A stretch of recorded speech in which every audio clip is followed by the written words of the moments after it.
Yo, folks, Andre, the game idea guy here while I'm out and about walking around trying to drop some weight.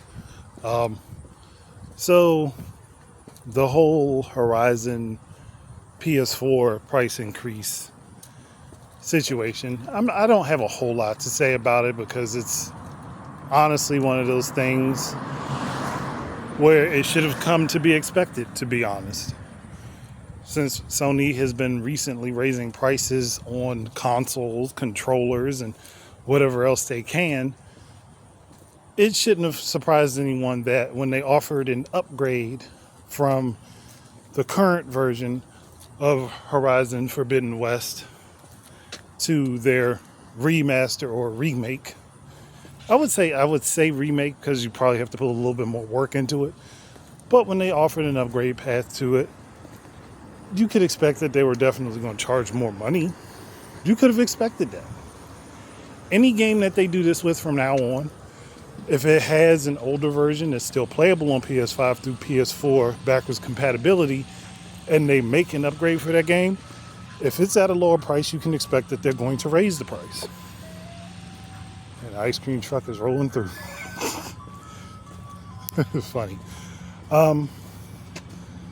And I say it's something that could have been expected because simply anyone could have seen this. Anyone could have seen this coming. I've said it multiple times before that I think Sony drops the prices on their stuff far too often and far too fast. And people will say, well, Nintendo doesn't drop their prices at all. And we see how long-lasting Nintendo has been. But if you're going to make that comparison, if you want to make the comparison only for the negatives of it, then you're doing it disingenuously. Make the comparison talking about the positives and the negatives. Let people weigh both of those together. If you really love Sony that much, then you want Sony to do better, but you don't want them to do it in underhanded ways like what they're doing right now. And I can understand people getting upset because the game went from being $20 to now 40.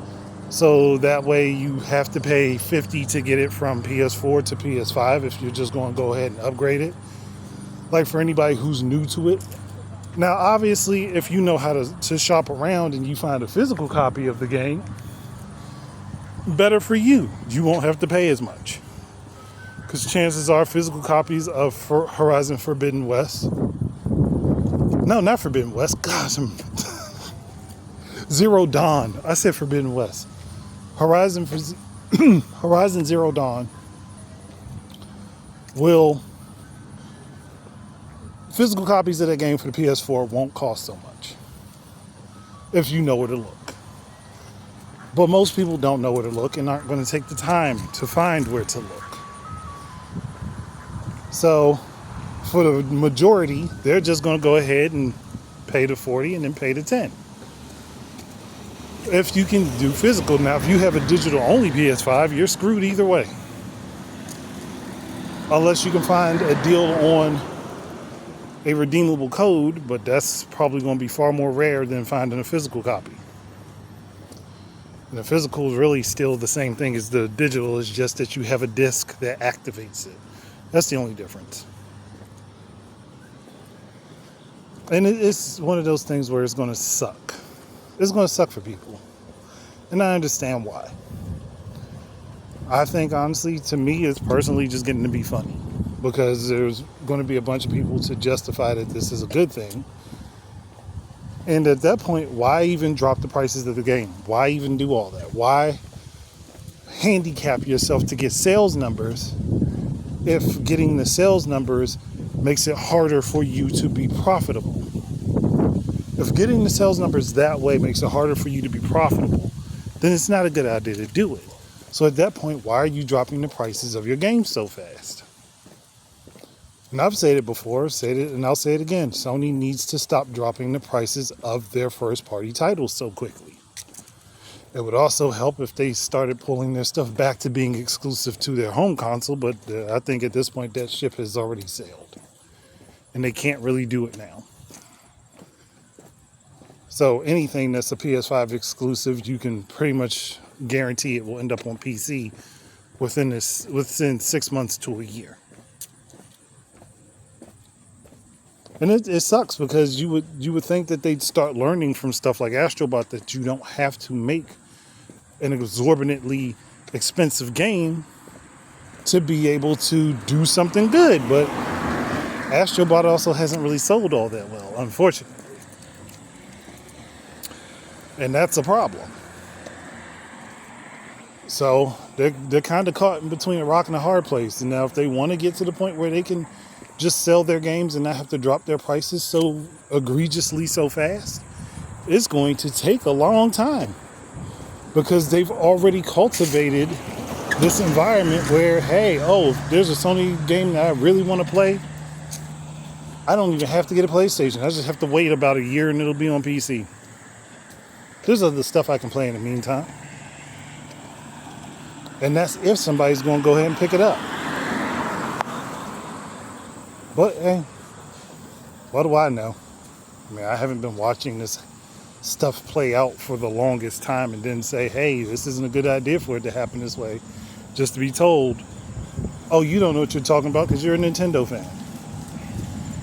People forgetting that I am just a fan of gaming in general, even if I have more of a preference towards Nintendo. I still am a fan of gaming in general. But that's conversations people don't really want to have. My thoughts on this just is that it's bad. It's a bad look. And it's going to continue to be a bad look. But if Sony is allowed to raise prices on controllers without changing anything, they're allowed to raise prices on consoles without changing anything, they're allowed to basically develop a pointless, needless console that is an upgrade to what they currently have out, and then within 4 years, they're going to be releasing the new console. If people keep letting Sony do this stuff and they keep feeding money into what Sony does, then they're going to keep doing it. It's the same type of argument people make with Nintendo stuff. Like, if you don't like what Nintendo's doing, then don't buy their stuff. Don't pirate it, but don't buy it. And I'd say the same thing for Sony and Microsoft, even though they're not really part of this conversation at the moment. If you don't like what a company is doing, don't buy into what they're doing. Pretty simple. It's the best way to show them that that's not what you want. And at some point, with enough not buying and enough communication of what is wrong, things can change. But until you get both those factors working together, you're going to get more stuff like this. So any games that were exclusive to PS4 for Sony that are playable on PS5 that are Sony's IPs, if they have an upgrade path, expect that the game's price will go up on PSN and you'll have an upgrade cost. That's what you have to expect now. But I'm done with this. Again, I don't want to be on it too long. I think I've said enough of a piece about it. If anybody has anything they'd like to add, maybe something that I might have forgotten, please do. Go ahead. Otherwise, thank you guys very much for listening in. Keep your eyes and ears out for more stuff from me. And until the next time, enjoy games and peace out, everybody.